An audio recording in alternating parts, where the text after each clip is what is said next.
Rabbil alamin wassalatu wassalamu ala sayyidina wa maulana Muhammadin wa ala alihi wa ashabihi wa man tabi'ahum bi ihsanin ila yaumiddin, amma ba'd. Bapak ibu-ibu yang dimuliakan Allah Subhanahu wa taala, barusan kita baca ada satu ayat atau dua ayat yang perlu kita renungkan. Yang pertama bahwa di ayat 112 tadi Allah Subhanahu wa taala berfirman, wa kadzalika, dan demikianlah, ja'alna, kami jadikan, likulli nabiyyin, untuk setiap nabi, aduwan, musuh. Setiap nabi beri musuh.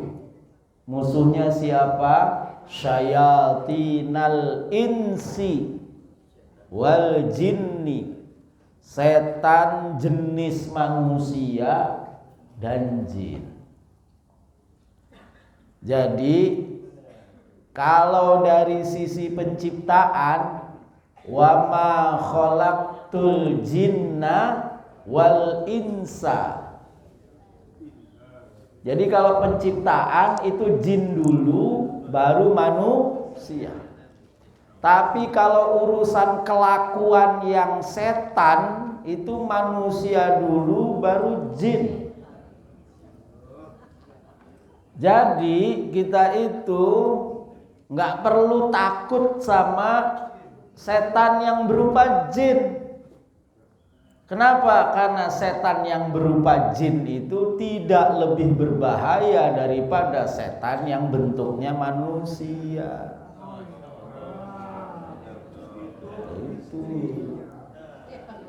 Itu.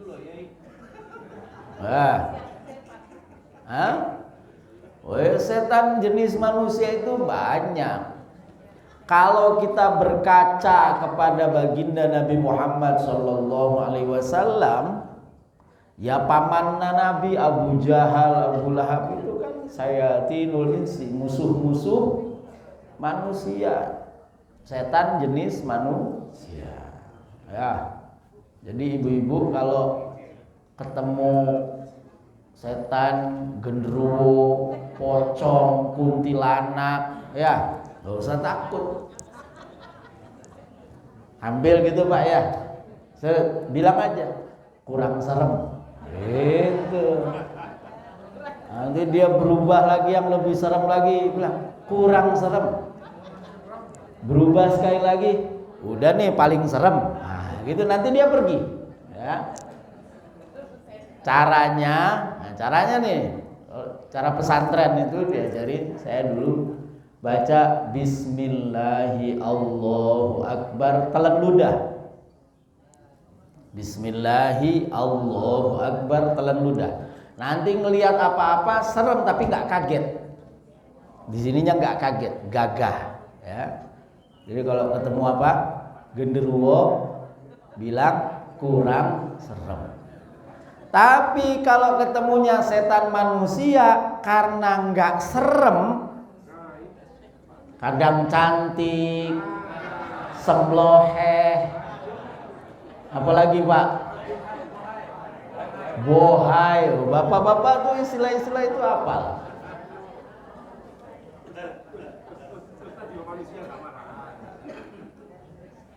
Lah itu apa? Nggak kelihatan setannya. Gimana caranya? Yuhi ba'duhum ila ba'din zukhrufal qawli ghurura. Sebagian mereka membisikkan kepada yang lain perkataan yang indah sebagai tipuan. Nah, ciri setan itu mulutnya manis padahal nipu. Mulutnya padahal tipu. Mulutnya indah, kata-katanya indah, tapi dia menipu. Nah, Kita yang orang awam itu nggak tahu mana kata-kata indah yang betul-betul kalam hikmah yang menjadi nasihat, mana kata-kata indah yang ternyata menipu. Nggak tahu. Walau syaa rabbuka ma fa'aluhu fadharhum wa ma yaftarun. Dan kalau Tuhanmu menghendaki niscaya mereka tidak akan melakukannya, maka biarkanlah mereka bersama kebohongan yang mereka adakan. Jadi Bapak Ibu yang dimuliakan Allah Subhanahu wa taala, kita itu nggak sanggup, nggak mampu karena mata ini terbatas. Kalau orang yang punya ilmu, dia analisis pakai ini. Oh, kata Imam Al-Ghazali ini omongan kayak gini tuh buruk. Istilahnya apa? Istilahnya itu kalimatul batil urida bihil kalimatul haq urida bihal batil. Kalimatnya benar, kadang-kadang kalimatnya benar, tapi dikehendaki untuk sesuatu yang batil. Kalimatnya benar, tapi dikehendaki untuk sesuatu yang batil. Jadi kita nggak tahu, seakan-akan oh ini ayat Quran, oh ini hadis Nabi, padahal digunakan untuk sesuatu yang batil. Dan itu sudah terjadi sejak zaman sahabat. Udah terjadi orang pakai ayat, pakai hadis untuk ngebohongin orang, udah terjadi. Jadi jangan heran kalau sekarang ada.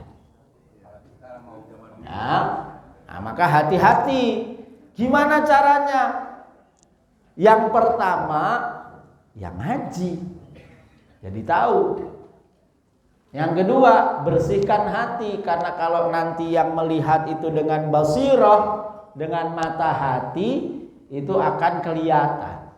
Yang ketiga, berdoa, Allahumma barik lana fima rozaqtana. Mau makan, wah, gitu diterusin. Allahumma arinal haqqo haqqo warzuqna tiba'ah wa arinal batila batila warzuqna ijtinabah. Ya Allah, perlihatkanlah yang benar itu benar, lalu anugerahkan kepadaku untuk kekuatan untuk mengikutinya. Wa arinal batila batila, tunjukkan padaku yang batil itu batil, dan beri aku kekuatan untuk menjauhinya. Belakangan ini mulai lagi viral. Saya dikirimi ada jamaah yang tanya, Kiai ini gimana hukumnya? Jadi enggak.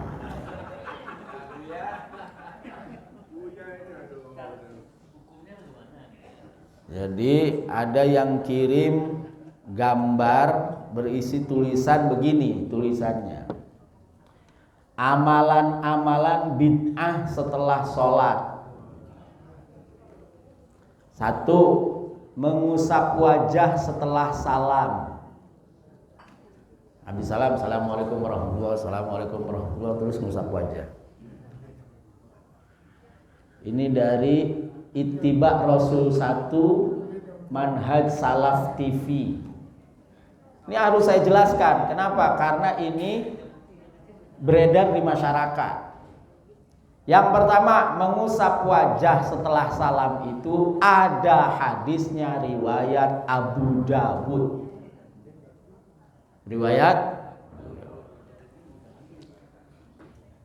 Saya gabung aja ya. Mengucap wajah setelah salam, bersalam-salaman setelah sholat fardu, kemudian mengucapkan merutinkan berdoa setelah sholat fardu dan mengangkat tangan pada doa tersebut. Kaitannya ini pokoknya habis sholat fardu itu nggak boleh mengusap wajah, nggak boleh salam-salaman, nggak boleh berdoa. Jamaah, oke, saya jawab. Mengusap wajah itu ada hadisnya. Bersalam-salaman itu juga ada hadisnya yang besar hadisnya. Hadisnya tuh bunyinya begini, riwayatnya Imam At-Tirmidzi. Ini penting. Karena ada orang habis sholat bukan diajak salaman nggak mau. Kalau dia nggak mau salaman nggak apa-apa nggak mau salaman. Tapi jangan kalau diajak salaman nggak mau. Ya. Nabi bilang begini, miftahus sholati at-tuhur.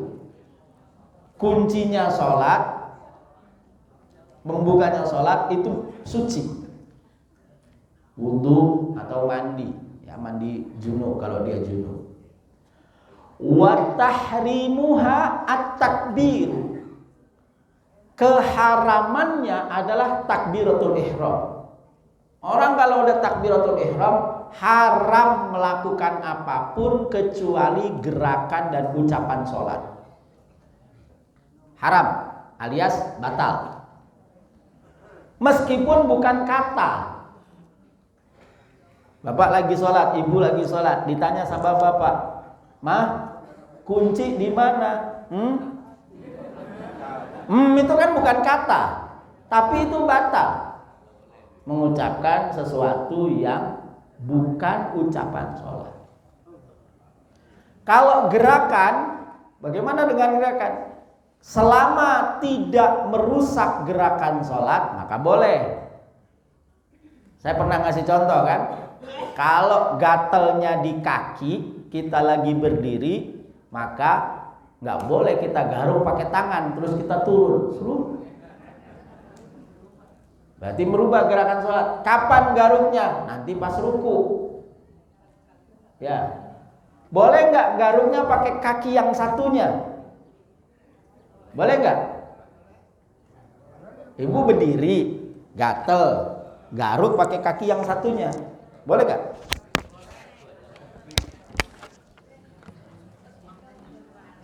Ini boleh? Nggak boleh, karena namanya qiyam itu berdiri di atas dua kaki. Kalau satu kaki nggak boleh, misalnya gatelnya di sini terus garuk ini nih. Ini nggak boleh. Dah ya. Wa tahliluha at-taslim. Kehalalannya adalah salam. Artinya apa? Habis salam halal mau apa saja. Habis salam mau benerin kacamata boleh. Habis salam mau minum boleh, habis salam mau makan onde-onde boleh, habis salam mau kentut boleh. Masa habis salam salaman nggak boleh? Habis salam mengucapkan alhamdulillah sudah selesai melaksanakan pekerjaan nggak boleh? Halal, ada hadisnya. Halo. Terus, saya pernah nyampaikan di sini bahwa di zaman Nabi, ini hadis sahih riwayatnya Imam Bukhari. Inna raf'as sauti bidzikri ba'dal maktubati kana fi ahdin Nabi. Sesungguhnya meninggikan suara, kata Abdullah bin Abbas nih, sahih Bukhari, meninggikan suara bidzikri dengan berzikir ba'das shalah ba'dal maktubati setelah salat 5 waktu itu ada di zaman Nabi. Di mana? Di Masjid Nabawi. Bayangkan sekarang, ini ada sahabat banyak, zikirnya mengangkat suara semua. Kira-kira zikirnya sama apa beda-beda? Sama. Kalau beda-beda, sana teriak apa, sini teriak apa, kan kacau. Pasti sama. Lalu berdoa habis sholat fardu, Nabi itu bilang, banyak hadisnya, banyak bilang, Mu'ad, sini kamu Mu'ad. Mu'ad inni uhibbu, Mu'ad saya cinta kamu. Makanya ada hadis musalsal mahabbah. Musalsal mahabbah. Nabi nyampein gitu kepada Mu'ad. Mu'ad nyampein ke muridnya juga gitu. Aku cinta kamu. Terus sampai ke guru nyampein ke kitanya begitu. Inni uhibbu, saya cinta kamu. Qul, ucapkan dubura kulli shalah, setiap habis sholat, Allahumma a'inni ala dzikrika wa syukrika wa husni. Itu doa bukan? Doa. Setelah sholat fardu, ada hadis dan hadisnya sahih, bahkan itu menjadi amalan seluruh ulama. Jadi merutinkan berdoa setelah sholat fardu itu bagian dari sunnah, bukan bid'ah. Mengangkat tangan dengan berdoa, Imam Bukhari itu sampai nulis kitab Raf'ul Yadain tentang mengangkat tangan ketika berdoa. Ini bagian dari adab mengangkat tangan. Yang nggak mengangkat tangan itu khotib Jumat ketika Jumatan, itu nggak mengangkat tangan dia. Khotib Jumat. Selain itu semua mengangkat tangan. Bahkan Rasulullah itu kalau mengangkat tangan kelihatan, dalam satu riwayat kelihatan bayadul ibtih, bukan kelihatan ketek bu, putihnya ketiak Nabi, putih. Padahal Nabi nggak pernah pakai deodoran, nggak pernah pakai ini. Ya, dah. Lalu yang bid'ah lagi adalah membaca suratul Fatihah. Setelah sholat baca suratul Fatihah. Habis sholat baca Quran boleh? Nyanyi aja boleh. Itu gimana sih? Terus apa lagi nih? Oh, berzikir dengan tasbih. Nggak boleh di sini. Gini Ibu ya, zikir itu, saya ulangi, zikir itu ada hitungannya. Hadis Nabi mengatakan zikir habis sholat 33 tasbih, tahmid, takbir 33. Kemudian Nabi di satu riwayat mengatakan aku beristighfar 70, aku beristighfar 100. Itu mengajarkan kepada kita kalau zikir itu pakai hitungan. Jangan apa? Jangan nggak pakai hitungan banyak-banyaknya berapa? Dihitung, ada hitungannya. Nah, yang menghitung itu siapa? Nomor 1 Nabi. Nabinya nggak ada. Siapa kemudian? Sahabat. Kemudian siapa? Tabi'in. Kenapa zikir Allah 66? Kenapa ya Latif 129? Ibu-ibu baca salawat malam sallallahu alaihi Muhammad 300. Ada hitungannya dan itu ajaran Nabi. Sekarang kalau hitungannya cuma 33 atau 100 bisa pakai tangan nih. Tapi kalau udah 1000, wah, berapa kali muter, bingung.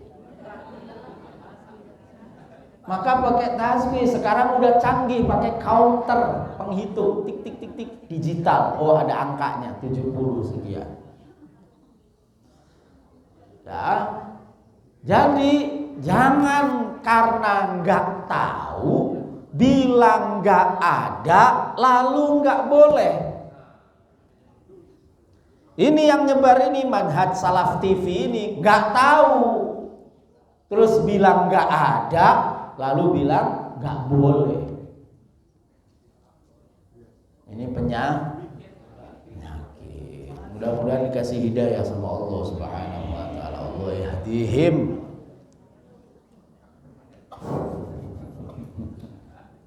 Ini harus saya sampaikan.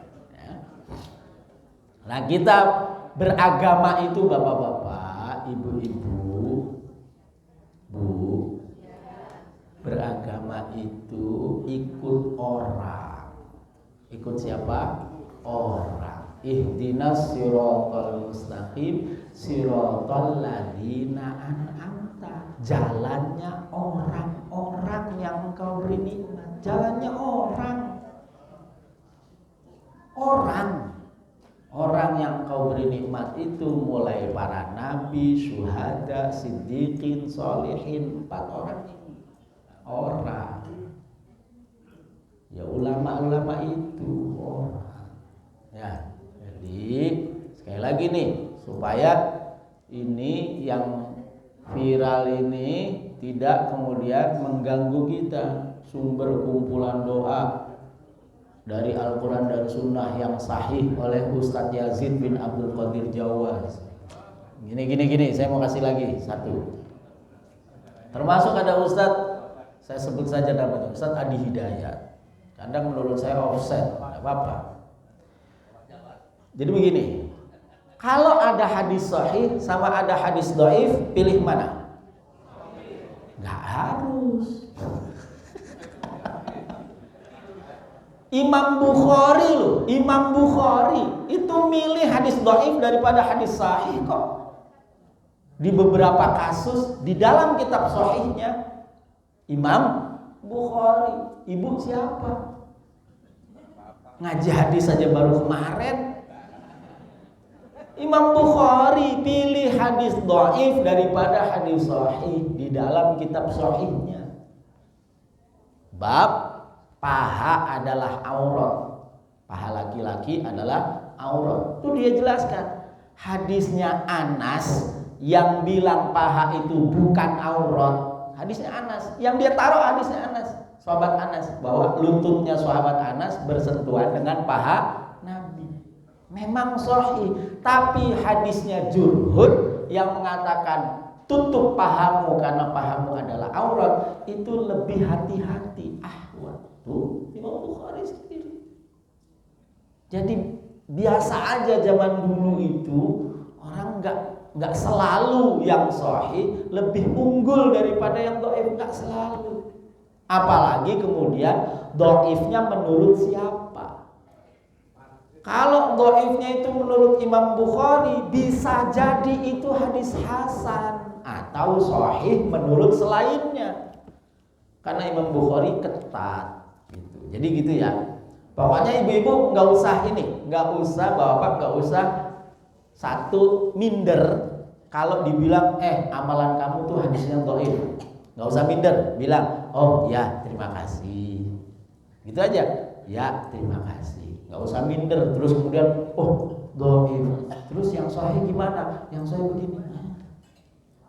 Nih ya, betul yang begini gini itu hadisnya sahih, yang begini itu hadisnya dhaif, betul.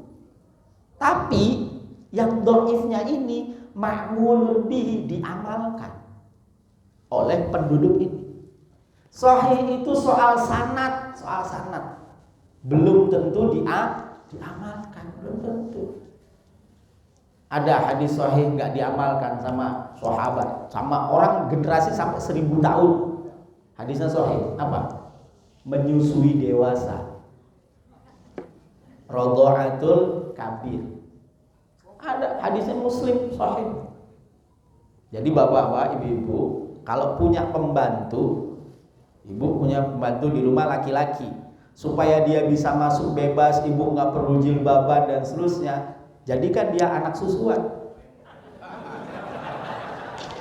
Ya iya, itu terjadi. Nabi Salim, nama ininya Salim, di rumahnya Hudzaifah. Jadi, tapi nggak pernah diamalkan oleh ibunda-ibunda Nabi yang lain, sahabat nggak pernah mengamalkan. Hadisnya sahih. Nah, kata Al-Albani yang jadi rujukannya Abdul Qadir Jawaz, semua hadis sahih harus diamalkan meskipun dahulunya tidak ada yang mengamalkan. Ini namanya orang nggak ngerti.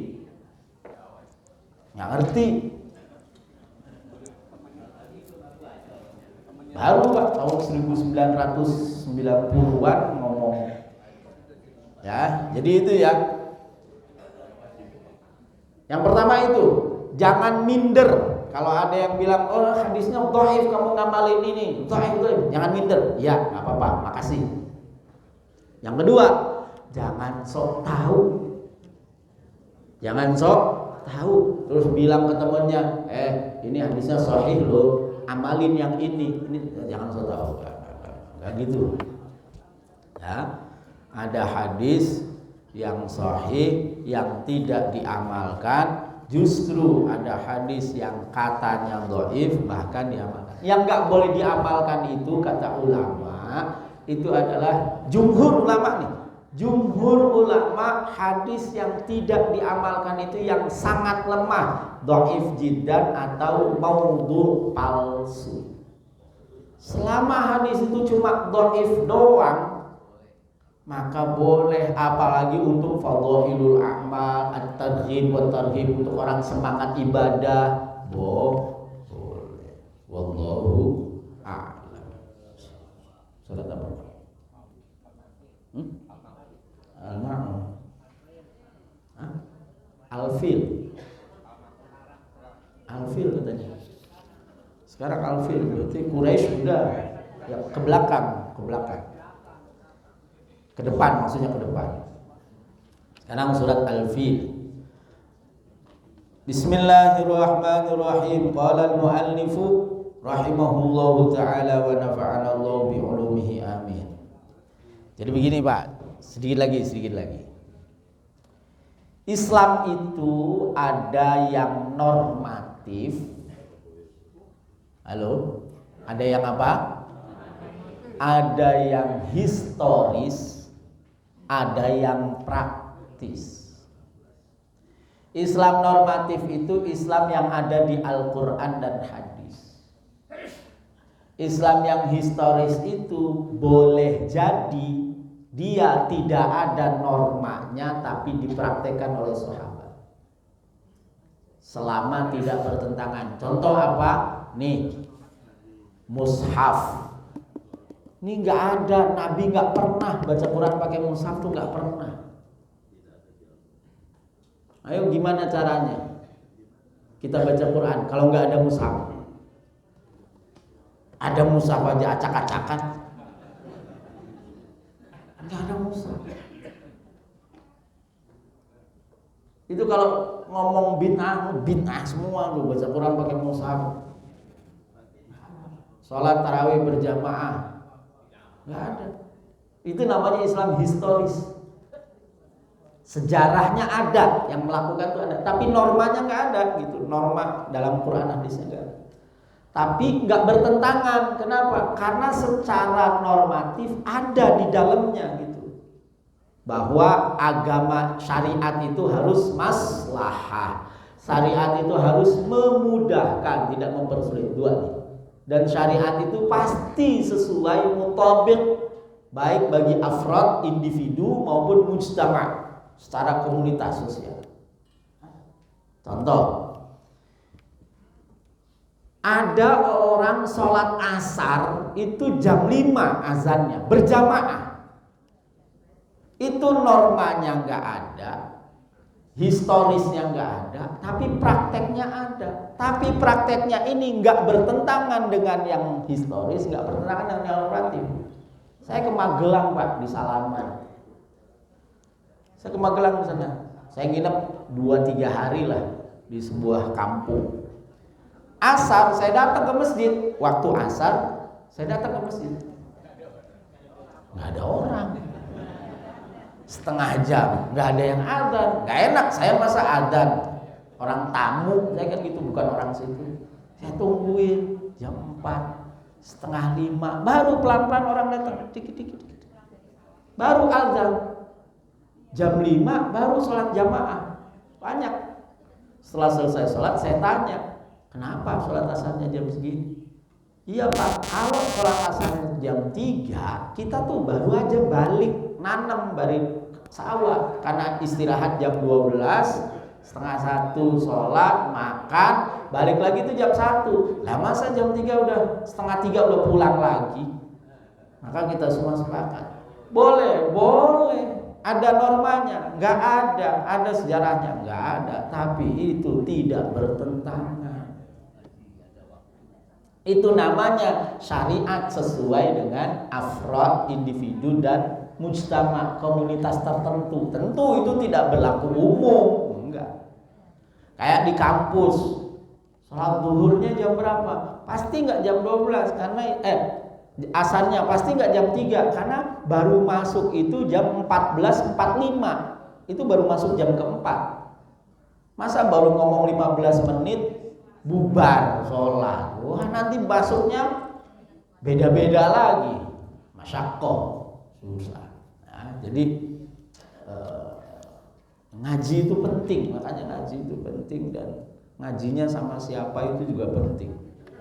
Iya, ngaji sama siapa itu penting. Kalau urusan agama ya, kalau bukan urusan agama, ambil meskipun dari mulut anjing. Kalau bukan urusan agama, ambil meskipun dari mulut anjing.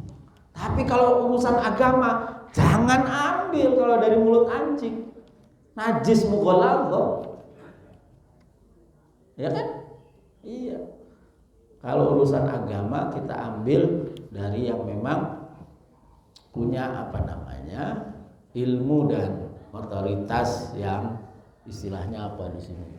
Ya, bersanad itu ya. Ya sebetulnya asal nggak nyalahin nggak apa-apa, silahkan. Tapi jangan bilang yang orang lakukan itu sesat gitu. Sesat neraka, kan bid'ah itu sesat neraka gitu. Bismillahirrahmanirrahim. Suratul Fil Makkiyah, 5 ayat wa 23 kalimatan, 23 kalimat, wa 96 harfan, 96 huruf. Alam taro, ay alam tukhbir ya asyrafal khalqi, au alam ta'lam ilman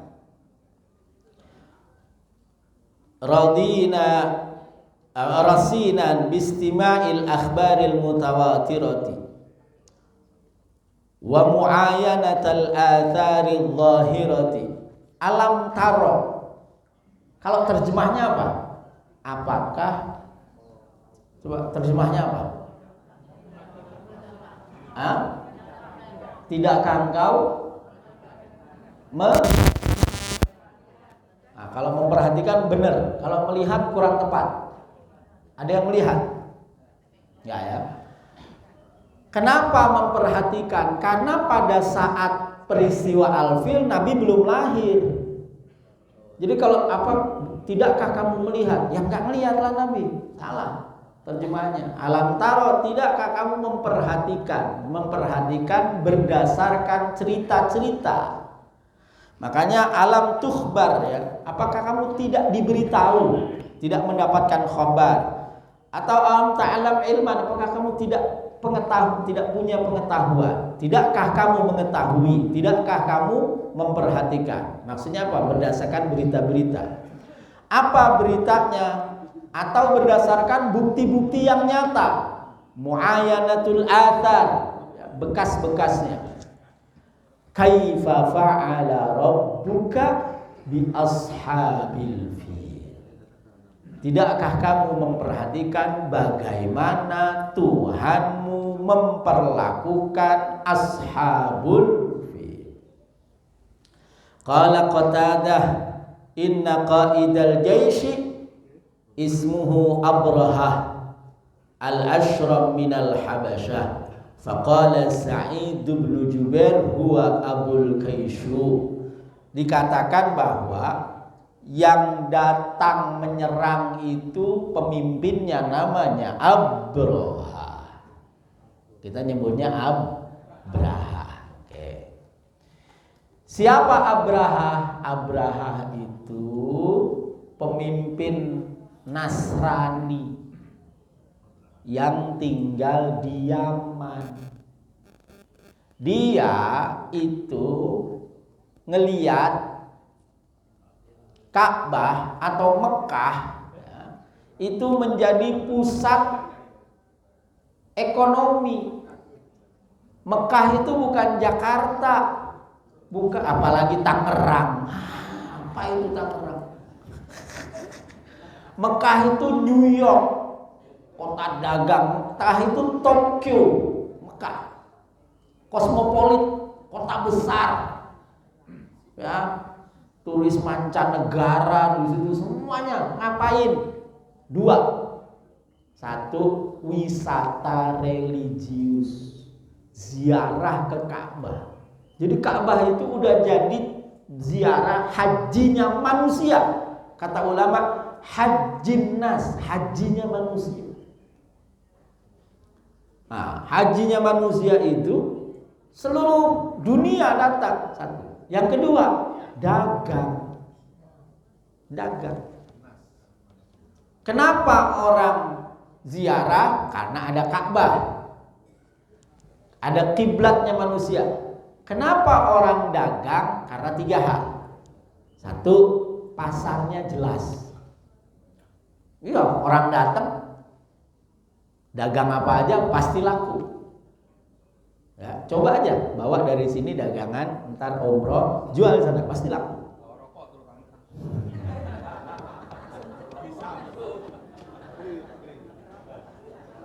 Yang kedua, kenapa Makkah jadi kota dagang? Karena ada air Zam-Zam, di mana di sekelilingnya susah air.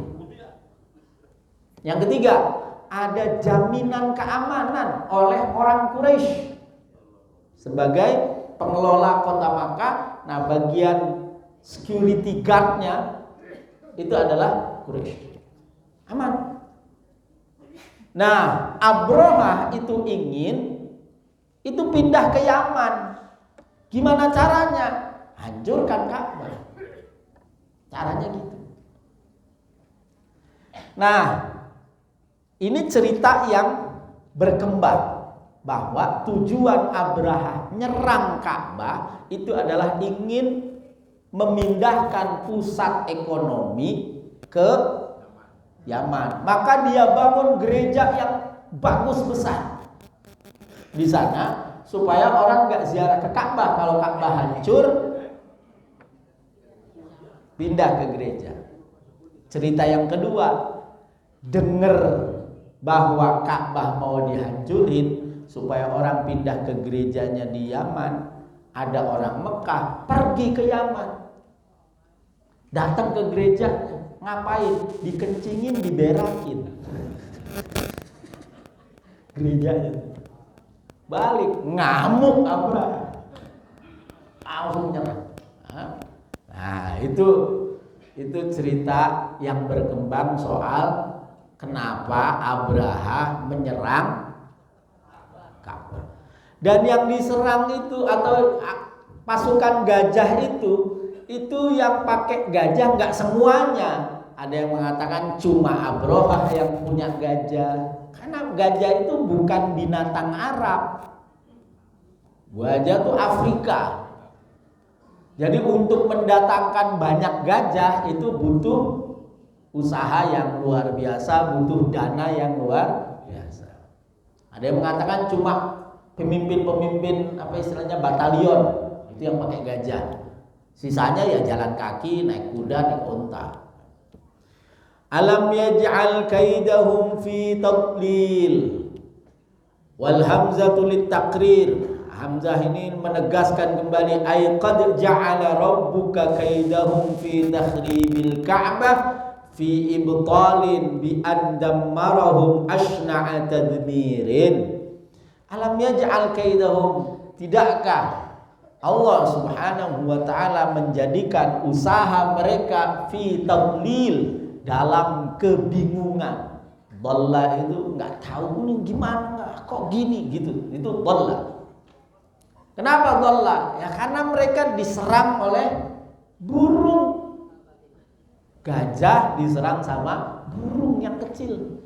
Nah, kok tiba-tiba ada begini? Kaget mereka dan terbingung-bingung. Apa? Asna, dengan kehancuran yang menghinakan. Wa arsala alaihim tayran ababil.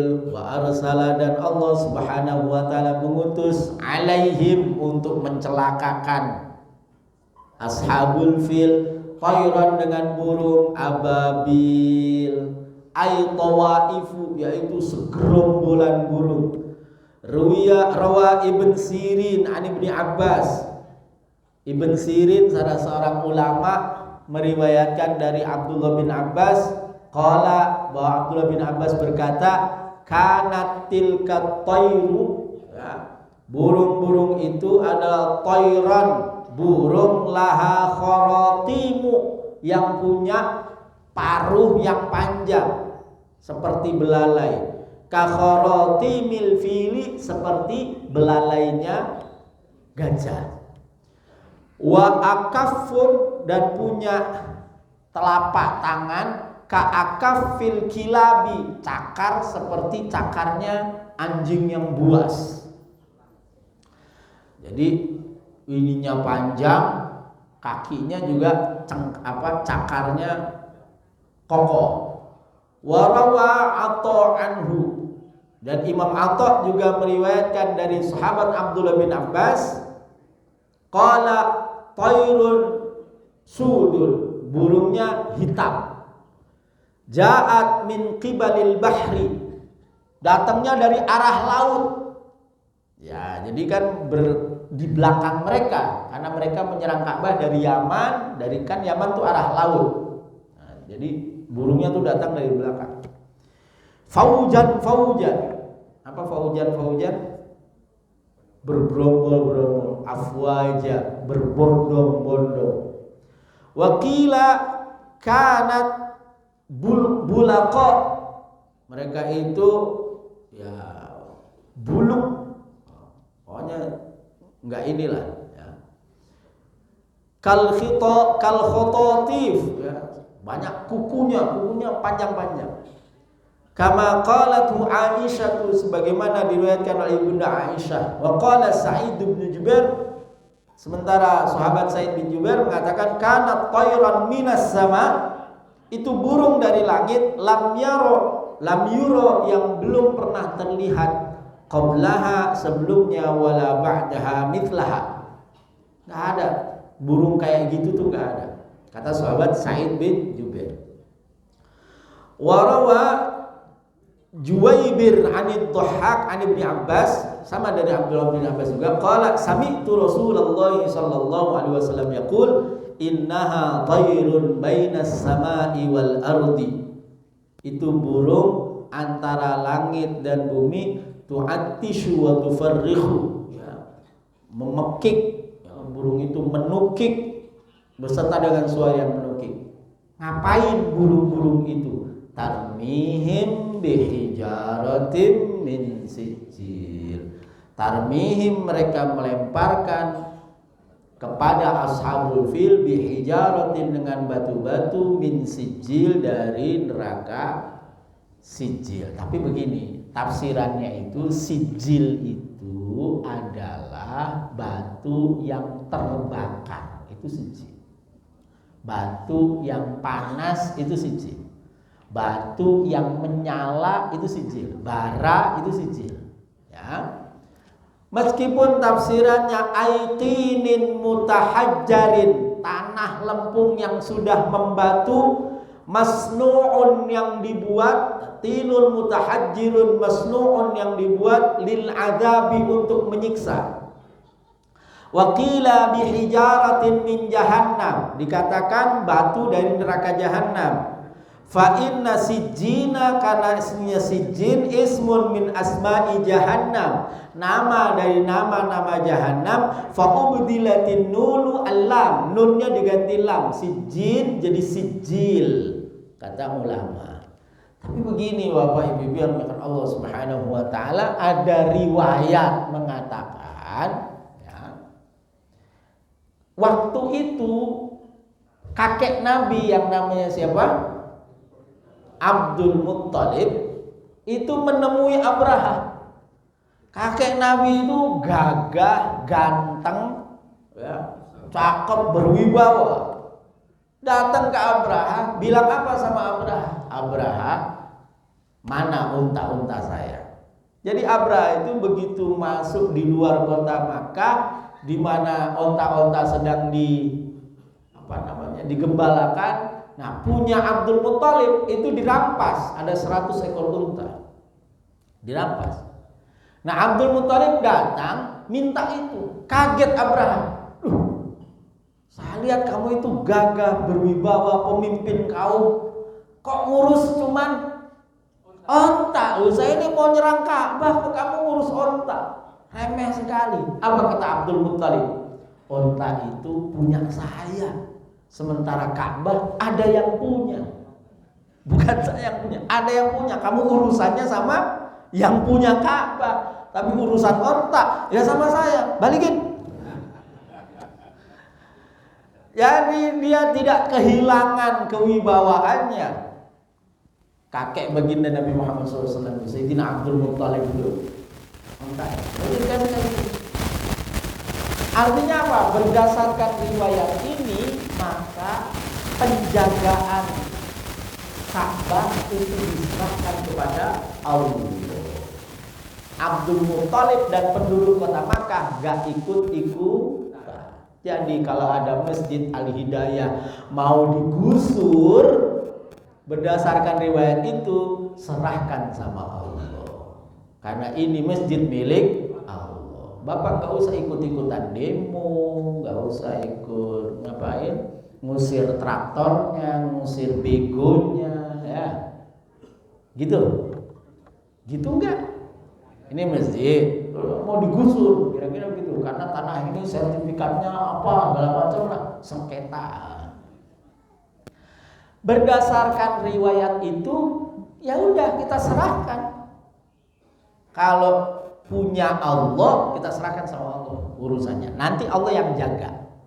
Atau riwayat yang kedua, bahwa Abdul Muttalib itu sudah mempersiapkan diri bersama penduduk kota Makkah di belakang kota Makkah yang satunya. Mempersiapkan apa? Toiron ababil. Toiron itu sesuatu yang terbang, ababil dari Babilonia, yaitu ketapel-ketapel besar itu yang dibakar, cung. Berdasarkan riwayat ini berarti kalau rumah Allah ada yang mengganggu, wajib kita pertahankan. Gitu. Kita ikut yang mana? Dua-duanya. Wajib mempertahankan dan memasrahkan kepada Allah. Gitu, Pak. Ya. Jadi jangan mempertahankan sendiri juga, tapi enggak berpasrah sama faja'alahum ka'asfim ma'kul. Maka Allah jadikan mereka seperti daun apa?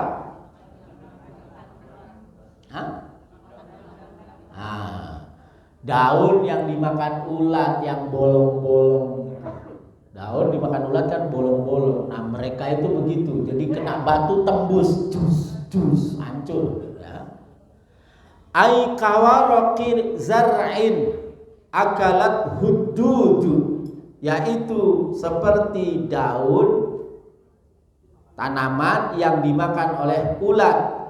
Rawa Ibnu Abraha bin Sabah al-Ashram Malikul Yaman min qibali Asmihah an-Najashi bana kanisah bi Son'a. Diriwayatkan anna Abraha, sesungguhnya Abraha itu membangun satu gereja di Son'a, di Yaman, Son'a. Wasammaha al-Qalis, namanya gereja Qalis, gereja Galis.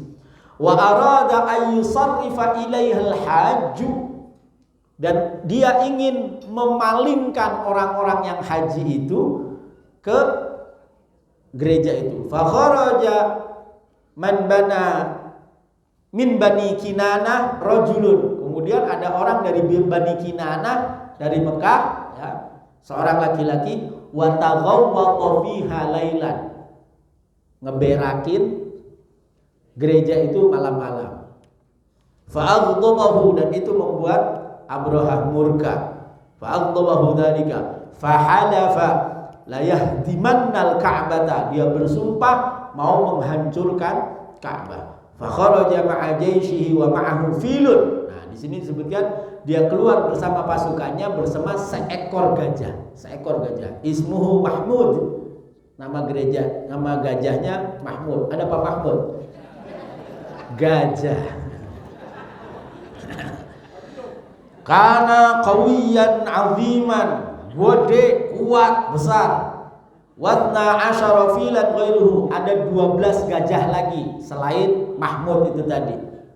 Falamma balagha qariban min Makkah, ketika sudah sampai dekat dengan kota Makkah, wa huwa al-Mughammis wa huwa fi ardil hilli qaribun min Arafah, yaitu sebuah daerah tapi sudah bukan tanah haram, sudah tanah halal, dekat dengan Arafah. Kharaja ilaihi Abdul Muttalib. Abdul Muttalib keluar, wa arada alaihi thuluthu amwali Tihamah liyurji'a atau liyurja'a. Dia minta sepertiga harta dari Bani Tihamah, ya, keturunannya nenek moyang Abdul Muttalib, untuk dikembalikan. Fa'aba wa aba'a jaishuhu wa qadama al-filu mahmudan fakanu kullama wajjahuhu ila jihadil haram barakah. Ditolak, lalu kemudian pasukan Abraha ini mulai bergerak. Nah, setiap kali si gajah ini, si Mahmud ini menghadap ke arah Ka'bah, langsung duduk barokah, enggak berdiri. Kemudian walam yabrah wa idza wajjahu ila ghairiha minal jihad harwala, tapi giliran dimadepin ke arah selain Ka'bah, berdiri langsung gerak gajahnya. Tsumma raja Abdul Muttalib wa atal baita wa akhadha bil haqati wa yaqul. Kemudian Abdul Muttalib pulang menghadap ke Baitullah, ke Ka'bah, lalu berpegangan pada Ka'bah, lalu bilang begini, lahum innal mar'a yamna'u hillahu famna' halalak wansur ala alis salibi wa abidihi al-yawma alak la laghribanna salibahum wa mahalahum aduwan mahalak in kunta tarikuhum wa ka'batana fa amrun ma badalak wa yaqulu aidan la rab la arju lahum siwak ya rab famna anhum himak inna aduwal baiti man adak imna'hum ayyakhrabu qirak. Kata Abdul Muttalib, wahai Tuhanku, ya Allah, aku tidak memohon kepada siapapun selain Engkau. Ya Allah, halangi orang yang ingin masuk ke pekaranganmu, himak. Ya Allah, musuh Baitullah, musuh rumah ini adalah orang yang memusuhimu, maka halangi mereka dari menghancurkan sesuatu yang telah Engkau tetapkan. Jadi Abdul Muttalib berusaha dengan cara berdoa kepada Allah Subhanahu wa taala. Faltafata wa huwa yad'u fa idza huwa bi tayrin min nahwil Yaman. Kemudian ketika selesai berdoa, Abdul Muttalib melihat ke belakang, dari arah Yaman ada burung. Faqala wallahi innaha la tayrun gharibatun laysat binajdiyah wala tihamiyah. Demi Allah, burung ini enggak ada di Najd, di daerah Arab, enggak ada di Tihamiyah, daerah Mekah, enggak ada ini. Wa kana ma'a kulli ta'irin hajarun fi minqarihi, dan setiap burung bawa batu di paruhnya. Wa hajarani fi rijlaihi, dan dua batu di kedua kakinya.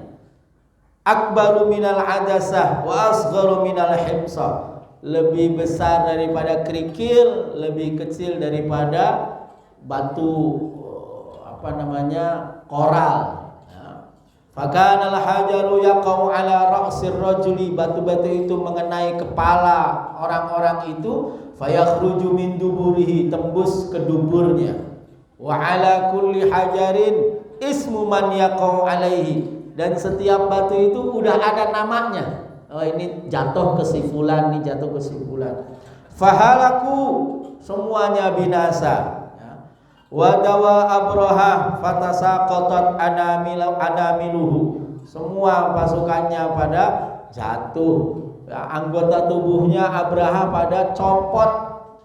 Wa a'dahumu wa ma mata hatta insada'a sadruhu an qalbihi, dia tidak mati sampai dadanya hancur. Fanfalata waziruhu Abu Yaksub, kemudian ada menterinya, wazirnya itu namanya Abu Yaksub, berpaling pergi. Wa ta'irun yuhlaqu fawqahu, Burung mengelilingi di atas kepalanya hatta balagan Najasyi faqassa alaihi al-qissah.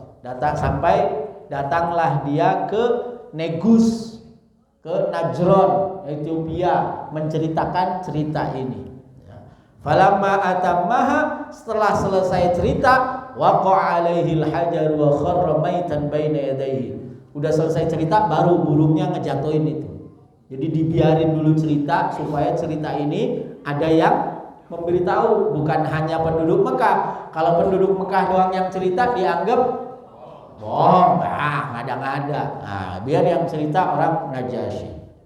Wa hadhil qissah waqa'at fi sanati allati wulida fiha Rasulullah sallallahu alaihi wasallam. Dan cerita ini atau kejadian ini terjadi pada tahun di mana baginda Nabi Muhammad sallallahu alaihi wasallam dilahirkan. Makanya Rasulullah dilahirkan pada tahun gajah.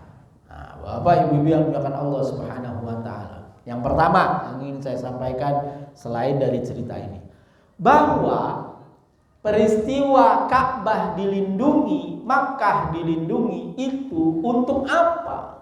Ngapain Allah melindungi Ka'bah? Melindungi Makkah dari Abraha, dari pasukan gajah. Kenapa? Untuk mempersiapkan kelahiran baginda Nabi Muhammad sallallahu alaihi wasallam, agar Nabi Muhammad itu tetap lahir di kota suci, tetap lahir di tanah suci. Kalau itu tidak dilindungi, berantakan, terus Nabi lahir di situ, Nabi udah gak lahir di tanah suci. Enggak, orang mulia lahir di tanah suci, Nabi Muhammad sallallahu alaihi wasallam. Jadi Nabi Muhammad sallallahu alaihi wasallam itu, kalau penjelasan orang-orang, sudah dipersiapkan bahkan sejak zaman sebelum Nabi Adam diciptakan. Itu udah dipersiapkan. Makanya diciptakannya Nabi Adam, terus taruh nurnya Muhammad ditaruh di sulbi kakek-kakeknya dari mulai zaman Nabi Adam sampai ke Sayyidina Abdullah, ayah Nabi Muhammad sallallahu alaihi wasallam. Dipersiapkan. Ya. Maka ibu-ibu yang dimuliakan Allah Subhanahu wa taala, berdasarkan riwayat ini pula, kalau mau lahiran itu harus dipersiapkan, jangan asal lahiran. Kecuali kepaksa, ya, lahir di becak, lahir di angkot, dinamain, anaknya dinamain apa? Hah? Ya. Dipersiapkan. Yang kedua, Ka'bah itu mulia, Mekah itu mulia karena ada Ka'bah. Makkah itu mulia karena ada Ka'bah. Madinah itu mulia karena ada Nabi Muhammad sallallahu alaihi wasallam. Aqsa itu mulia karena itu tempat sholatnya nabi-nabi sebelum Nabi Muhammad. Sebelum Nabi Muhammad, sesudah Nabi Ibrahim. Nabi Ibrahim di Ka'bah, di Mekah. Maka 3 masjid ini nilainya menjadi berbeda. Masjidil Haram Mekah itu mulia, sholat di situ sama dengan 100.000 sholat di luar Masjidil Haram. Sholat di Masjid Nabawi 1.000. Salat Masjid Aqsa 1.000. Maka ada hadis nih, ini sering juga dipakai sama kelompok ini nih. La tushaddur rihalu illa ila thalathati masajid. Jangan berpayah-payah melakukan perjalanan kecuali untuk menuju 3 masjid ini. Masjidil Haram Makkah, wa masjidi hadza, masjidku ini, wa Masjidil Aqsa, dan Masjid Aqsa. Nggak boleh tuh ibu-ibu. Ini bulan apa sih ini? September ya. September. Dulu saya ngomong bulan apa tuh yang kita mau rihlah ziarah itu? Belum terjadi juga. Innalillahi wa inna ilaihi raji'un.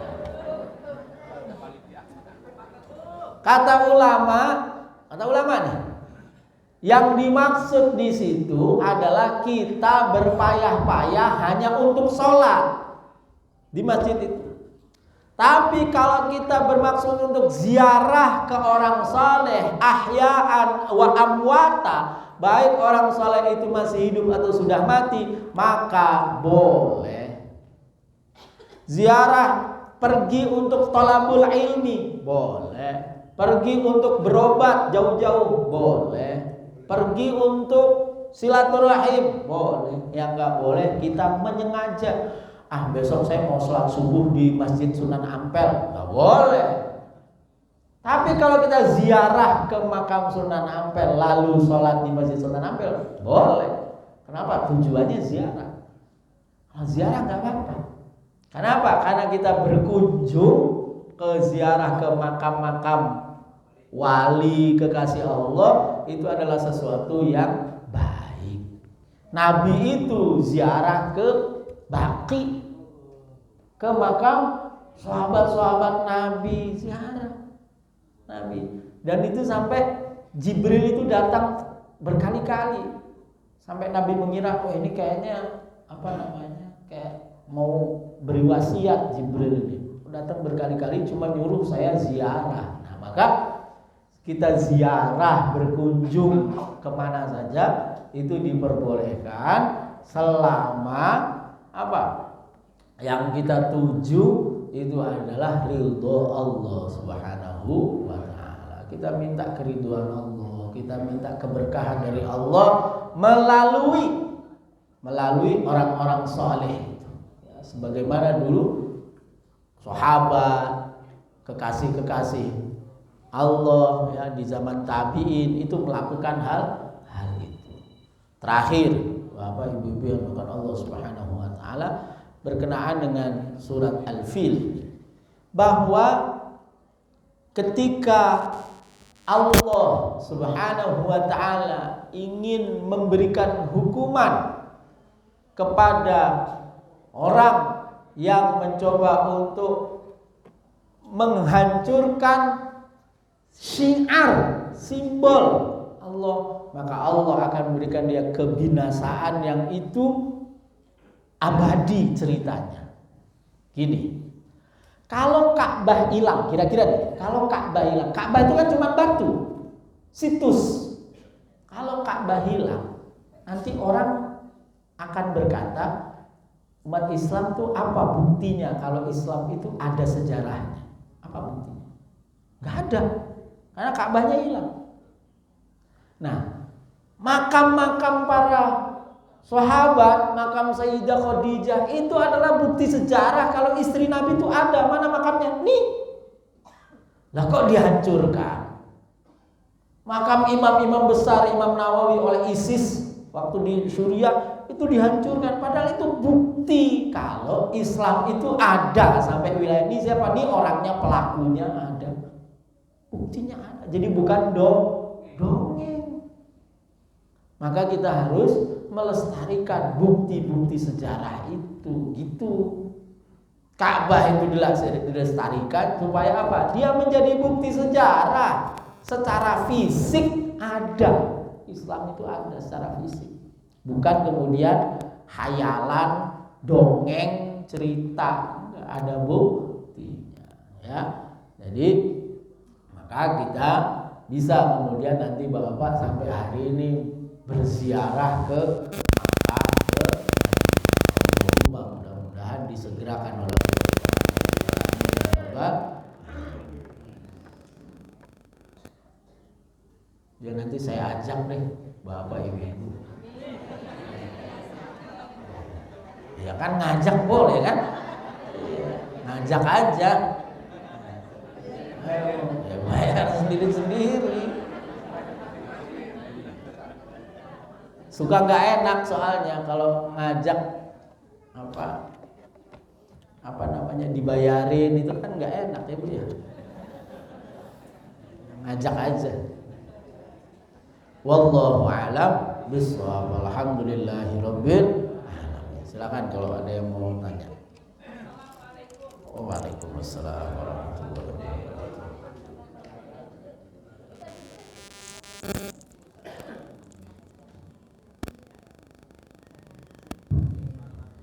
Ustaz, ini ada peristiwa memang kejadiannya sebenarnya. Seseorang tadinya dia itu benar-benar